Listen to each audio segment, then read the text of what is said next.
दो instincts humans में और एनिमल में कॉमन है, सेक्स एंड एग्रेशन।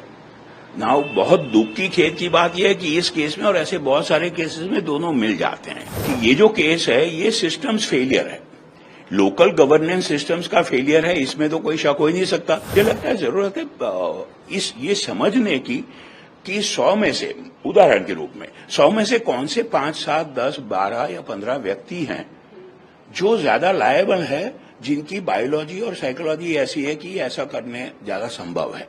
हमें करना ये पड़ेगा कि हम उनको आइडेंटिफाई करके यंग एज में हम उनकी एनर्जीज को चैनलाइज कर सकें। जो प्राणी जगत है और हम मनुष्य ये क्लेम करते हैं कि हम प्राणी जगत में सबसे ज्यादा समझदार और इवॉल्व हैं, लेकिन जो फाइंडिंग आप बता रहे हो वो मेथड कोई भी हो, 100-150 साल पहले फिर साइकोलॉजिकल टेस्टिंग होती थी, फिर नार्को एनालिसिस होने लगी, या ब्रेन मैपिंग होगी, पॉलीग्राफ हुआ होगा। मेथड्स टेक्नोलॉजिकली अलग अलग हो सकते हैं, लेकिन जो तथ्य की बात जैसे आपने कहा यह है कि वो जो प्राणी सहज इंस्टिंक्ट है वो बेलगाम हो जाती है। फ्रॉइड ने कहा था करीब 100-125 साल पहले कि दो इंस्टिंक्ट्स ह्यूमंस में और एनिमल में कॉमन है, सेक्स एंड एग्रेशन।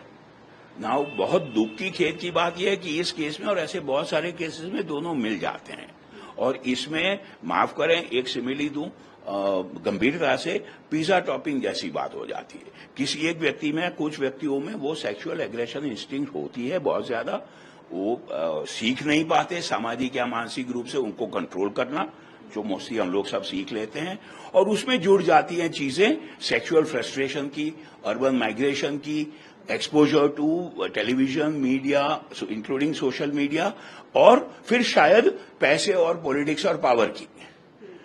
एक थोड़ा टेंजेंट लेके तो कह ही दें कि ये जो केस है ये सिस्टम्स फेलियर है, लोकल गवर्नेंस सिस्टम्स का फेलियर है, इसमें तो कोई शक हो ही नहीं सकता। उसको डील करेंगे जो कंसर्न सेक्शन है, जो भी मुनासिब होगा, लेकिन समाज और मनोविज्ञान के रूप से देखें या क्रिमिनोलॉजी और मनोविज्ञान के रूप से देखें तो ये कारण उभरते हैं।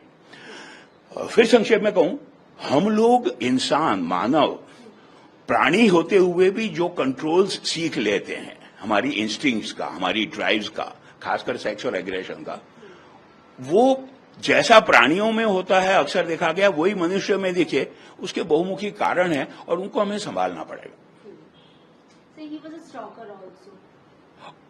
ये दूसरा एक मुद्दा है। इसी पे आ जाऊं। अक्सर मुझे इसका बड़ा दुख रहता है, और हमने थोड़ी कोशिश की है कुछ एनजीओ से स्टडीज करने की, उनको उन पे प्रोग्राम लागू करने की, लेकिन ज्यादातर विश्व भर में और इंडिया में ये हो रहा है कि इवेंट होने के बाद हम उसकी एनालिसिस करने लगते हैं उस व्यक्ति की, या ऐसा क्यों होता है। अच्छा भाई 50 ऑफेंडर्स को हमने स्टडी कर लिया, ठीक है, अच्छी बात है, उसका भी फायदा हो सकता है। एक तो ये कि दूसरे व्यक्तियों को डिस्करेज करे, एक थोड़ा भय फैले अगर जस्टिस ठीक हो, ये सब अपनी जगह ठीक है, लेकिन मुझे लगता है जरूरत है ये समझने की कि 100 में से, उदाहरण के रूप में 100 में से कौन से 5, 7, 10, 12 या 15 व्यक्ति हैं जो ज्यादा लायबल है, जिनकी बायोलॉजी और साइकोलॉजी ऐसी है कि ऐसा करने ज्यादा संभव है। तो हमें उनको तिरस्कृत बिना किए, ना कोई स्टिग्मा लगाए, ना कोई लिमिटेशन लगाए, क्या हम उनको आइडेंटिफाई करके उनको मदद कर सकते हैं कि उनकी जो इंस्टिंक्ट्स है, उनकी जो ड्राइव्स हैं, वो सुचारू रूप से चैनलाइज हो। ये प्रोग्राम्स होने लगे हैं वेस्टर्न कंट्रीज में, पाश्चात्य देशों में होने लगे हैं। और यहाँ एक बात और कह दूं, देखिए विश्व भर में अगर थोड़ा सा भारत से ऊपर उठ के देखें तो 2-4 प्रकार के सिस्टम्स हैं जहां जिसको एग्जामिन किया जाए ऐसे क्राइम्स के बारे में। या तो वेल डेवलप्ड, वेल एडमिनिस्टर्ड छोटे देश हैं, फिनलैंड, नॉर्वे, स्वीडन, वहां कंट्रोल हो गया है, या टोटलिटेरियन रेजिम्स हैं, सिंगापुर, गल्फ, यूएई और ये सब, वहां कंट्रोल हो गया। जो खुले समाज के, लोकतंत्र के, खुले समाज के लोगों को फ्रीडम देने वाले समाज और सोशो पॉलिटिकल सिस्टम है, वहां हमें और गहरी कोशिश करना होगी साइंस की मदद से, क्योंकि ना तो हम मॉडल 1 अप्लाई कर सकते हैं, ना मॉडल 2 अप्लाई कर सकते हैं। तो हम जो खुले लोकतंत्र के लोगों को छूट देने वाले समाज हैं, वहां पे एक बार फिर कहूं, हमें वैज्ञानिक रूप से मिलजुल के कोशिश ये करना होगी हर कस्बे में, हर छोटे जगह पे, फिर कहूंगा नेगेटिविटी ना हो।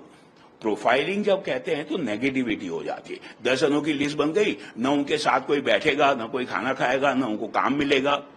परिवार से और समाज से वो तिरस्कृत होके और ऐसा करेंगे, तो हमें ये नहीं होने देना।